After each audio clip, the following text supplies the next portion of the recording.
Welcome to the deep dive. So today our mission is to unpack this massive, highly confusing shift in North Carolina property taxes. Yeah, it's a big one. It really is.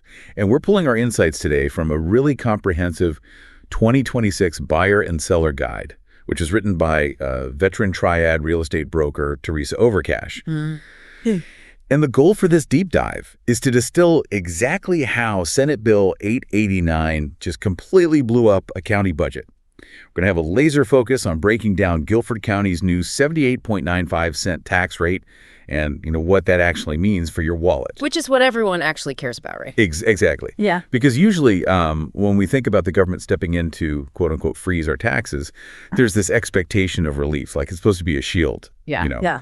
The market goes crazy, property values skyrocket, and the state just swoops in to protect you from the financial fallout. But when you look at what actually happened in Guilford County this year, that shield acted a lot more like a boomerang. Yeah, it really did. And, what's fascinating here is that while our focus is squarely on the math in Guilford County, this entire situation is, well, it's a masterclass in the unintended economic consequences of stopgap legislation. It's this case study that really impacts anyone paying attention to local governance, no matter where you live. I mean, when you pull one lever in a complex economic machine, even with the best intentions, 5 other gears just suddenly grind to a halt. Yeah, and to figure out how we ended up in this weird situation where, the government trying to freeze your taxes might have actually resulted in you paying more this year, we have to look at the gear that broke first. Right, the trigger. Because reading through the source material, Guilford County wasn't actually supposed to reappraise home values this year. They were forced into it by the state. Yes. There's this mathematical trigger mentioned in the guide. It's a state mandate involving something called a sales assessment ratio. And the magic number is 0.85. That's the one. Now, I want to make sure I'm wrapping my head around this correctly. Basically, the state looks at what houses are actually selling for in reality. Right. Versus what the county says they're worth on paper. And if that gap gets too wide, the state steps in. That is the core mechanism, yes. Yeah. So North Carolina law requires counties with populations over 75,000 to conduct an early property reappraisal if their sales assessment ratio falls below that 0.85 threshold. Okay. In plain terms, if the county's assessed values are, on average, less than 85% of actual market sales prices, the state says, well, your data is too outdated. Right. You're no longer taxing people fairly based on the true market, so you must reappraise immediately, regardless of your normal schedule. Which, that feels like a logical safeguard, right? Right. You don't want a system where property taxes are completely detached from reality. Sure. But when Guilford County ran their numbers, they didn't just miss the mark. They missed it by a microscopic margin. Their ratio came in at 0.8495. Yeah, they crossed the tripwire by a fraction of a hair. And hitting 0.8495 triggered that mandatory early reappraisal for 2026. And because the real estate market had been running so hot in the years prior, when the county actually crunched the new numbers, the result was just absolute sticker shock for homeowners. Sticker shock barely covers it.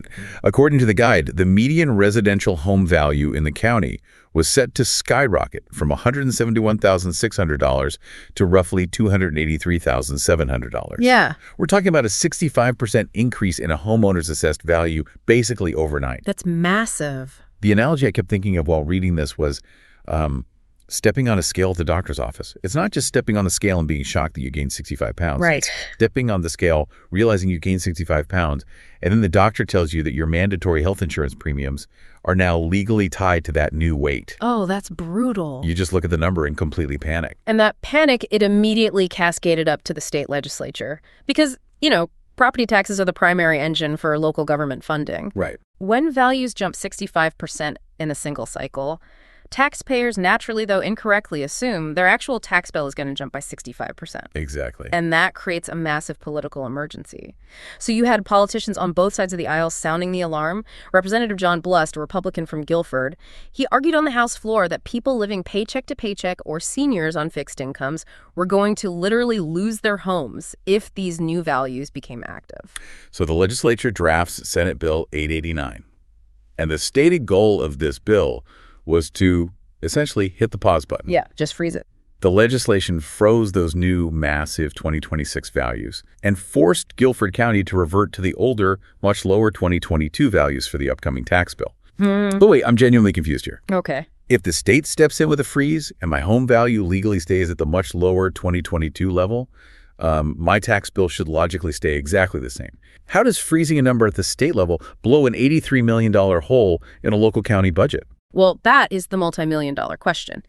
And it requires us to look under the hood of how municipal budgeting actually works. Yeah. Because local government budgets do not exist in a vacuum. Okay. A county cannot simply freeze its revenue while its expenses are rising. So to understand the $83.7 million gap, we have to walk through this mini simulation of the county manager's original plan before SB 889 was passed. Okay, let's unpack this, because this feels like the pivot point where the math really collides with reality. What was the county going to do before the state stepped in?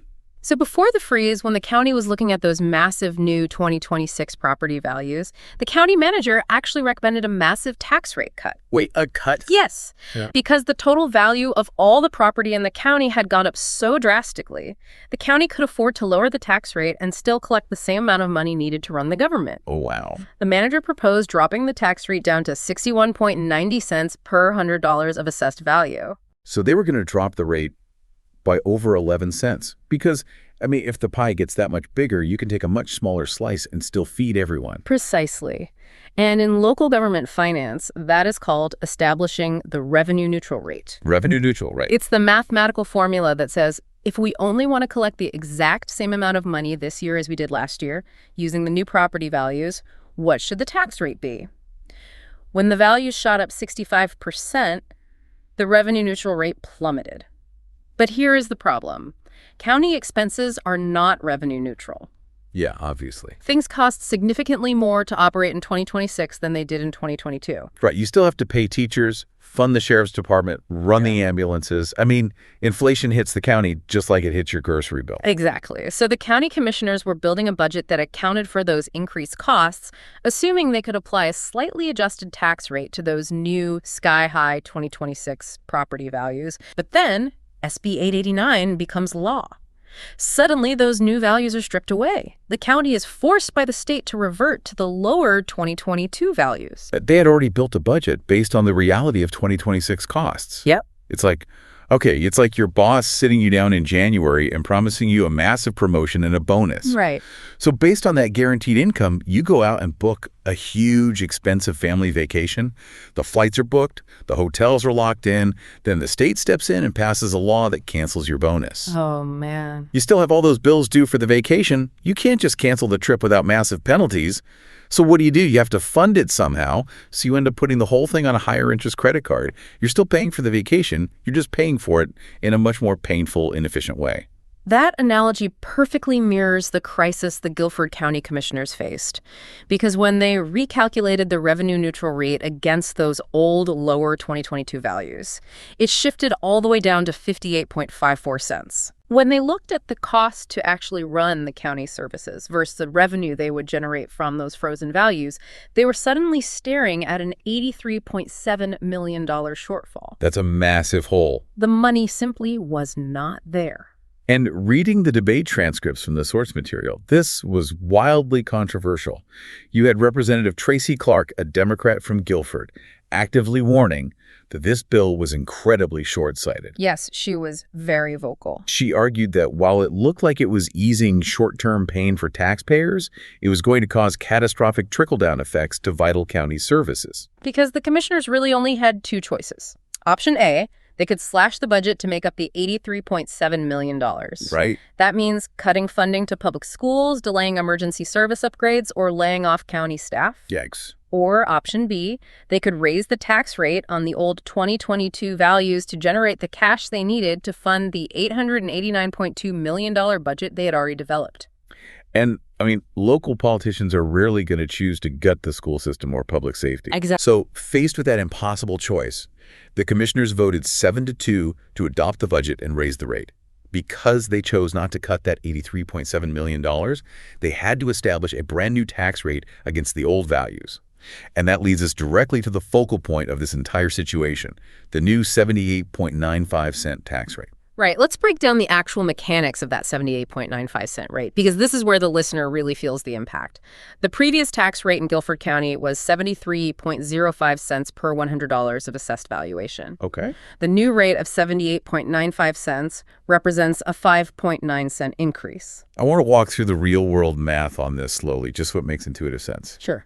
If you own that median home in Guilford County, the one that the county valued at $171,600 under the old 2022 assessment, you take that value, divide it by 100, and multiply it by the new $78.95 rate. That means your county tax alone is now $1,354 a year. Which is an increase of $101 a year compared to the old rate. It breaks down to about $8.44 this month in extra county taxes. Now, isolated on its own, an extra $8 a month might not sound like a catastrophic financial burden to every household, but you have to factor in the ripple effect. The municipalities. Exactly. The county does not operate in isolation. Every single municipality inside Guilford County cities like Greensboro, High Point, Jamestown, they all rely on the county's tax department for their property assessments. That's a crucial detail. Cities don't go out and assess homes themselves. They just piggyback on the county's data. Yes. So when the state froze the county's data, the cities became collateral damage. They all had their own municipal budgets built around the expectation of higher property values, and suddenly they had massive holes in their ledgers, too. And they had to react the exact same way the county did. Greensboro is a prime example of this. The city had to hike its municipal tax rate by 12.6 cents, bringing it up to 79.85 cents. And if you look at their official communications, they specifically cited Senate Bill 889 as the primary driver for that hike. For a homeowner living inside the Greensboro city limits, your total tax bill is a combination. You pay the new, higher county rate plus the new, higher city rate. Here's where it gets really interesting. Because of this rate hike on the old values, the math creates a massive paradox. Yeah, it really does. Some homeowners are actually seeing a higher tax bill today than they would have if the freeze never happened. I mean, if the county had been allowed to use the new 2026 values and the county manager had enacted that massive rate cut down to 61.90 cents, their bottom line bill would have been lower. Right. The state stepped in to save the taxpayer from a 65% value jump, but the resulting rate hike means the taxpayer is writing a bigger check to the government anyway. It is the ultimate paradox of the property tax freeze. I mean, if you artificially suppress the assessed value, the asset base, but the cost of governing continues to rise, the only mathematical solution is to inflate the multiplier. You protected the assessment, but you inflated the rate. The math always catches up. Which brings us from the macro level down to the street level. Because if you are listening to this, and you are trying to navigate the housing market right now, this isn't just an abstract debate about legislative mechanics. No, not at all. This directly impacts your closing costs and your monthly budget. And Teresa Overcash's guide provides some incredibly specific, actionable advice for handling this anomaly. If you're buying a home in Guilford County right now, she emphasizes that you must tell your lender to escrow the new 78.95 rate, not the old 73.05 rate. This is a critical tactical detail for buyers. Mortgage lenders rely on automated software systems to generate pre-approval letters and monthly payment estimates. Right. Many of those systems might still be pulling the historical tax data from before SB 889 reshuffled the deck. So if your lender builds your loan profile based on the old 73.05 rate, your monthly math is going to be fundamentally short. Hold on, I want to clarify this for a listener who maybe just, auto pays their mortgage online every month and doesn't really think about the back-end mechanics. What exactly does it mean to have your monthly math be short? Well, what does an escrow shortage actually look like when it hits your mailbox? when you have a mortgage, your lender typically collects a portion of your annual property taxes every month and holds it in an escrow account. Think of it as a savings account managed by the bank to ensure your taxes are paid on time. Okay. Simple enough. Federal law dictates how much of a buffer the bank is allowed to keep in that account. So every year, usually in the fall, the lender conducts an annual escrow analysis. They look at what they collected from you versus the actual tax bill the county just sent them. So if the bank thought the rate was 73 cents, but the county bills them at 78 cents plus a massive city hike, the bank doesn't have enough of your money to pay the county. Exactly. The bank pays the county anyway to protect their collateral, but now your escrow account is in the negative. Oh, no. The lender will then send you an escrow shortage notice, and this isn't a polite request, it is a demand. Right.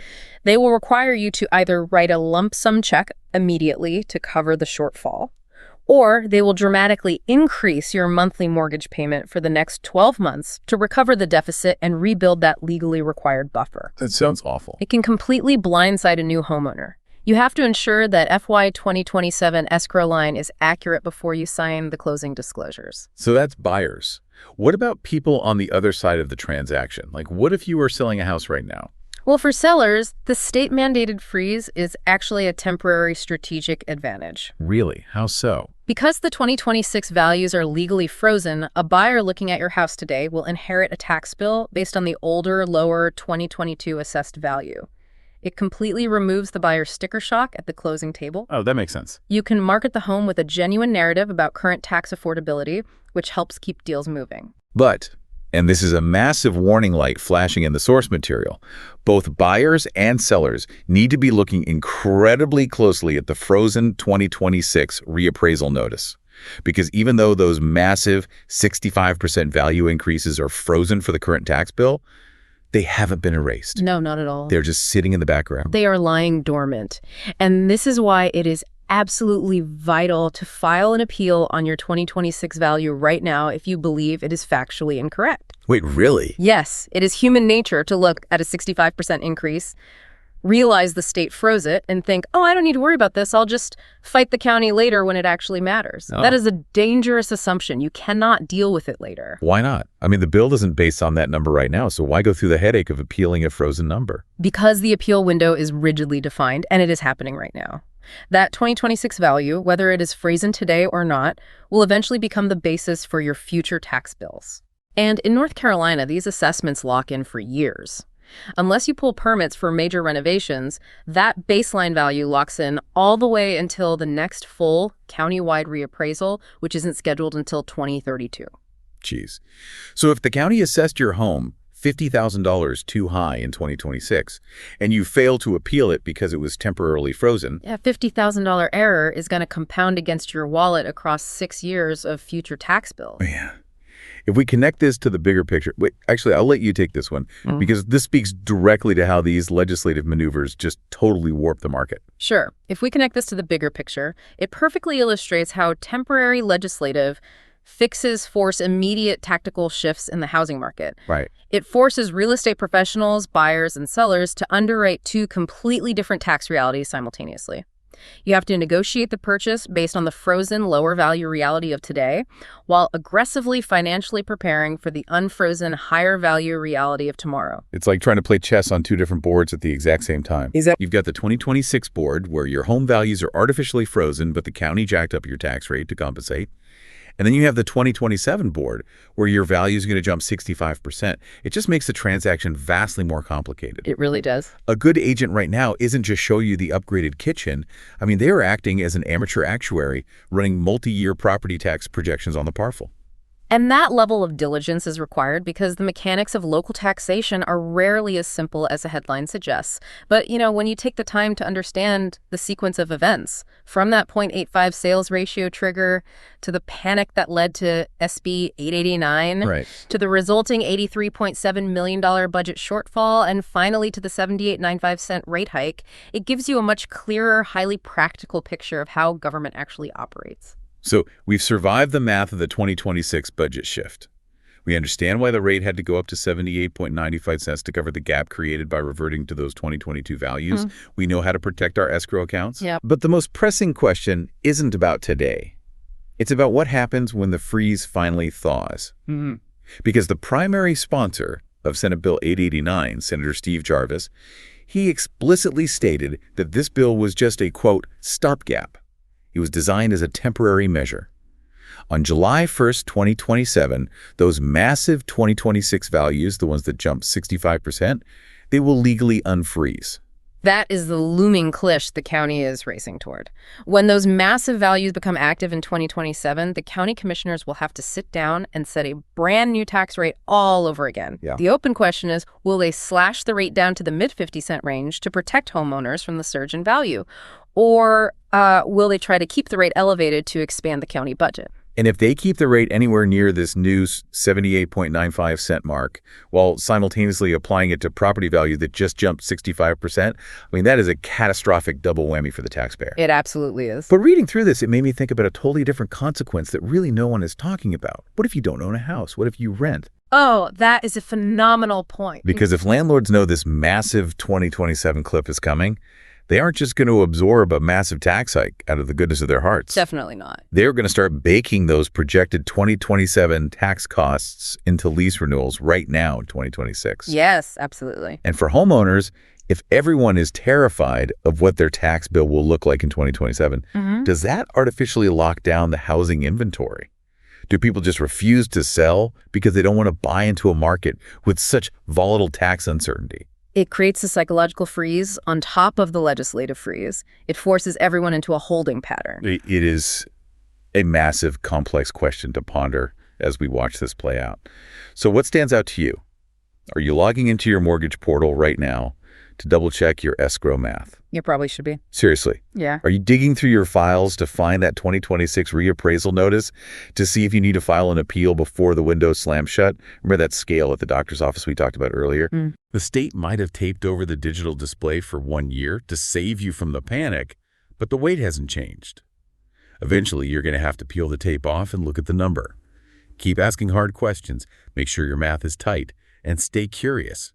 Catch you on the next deep dive.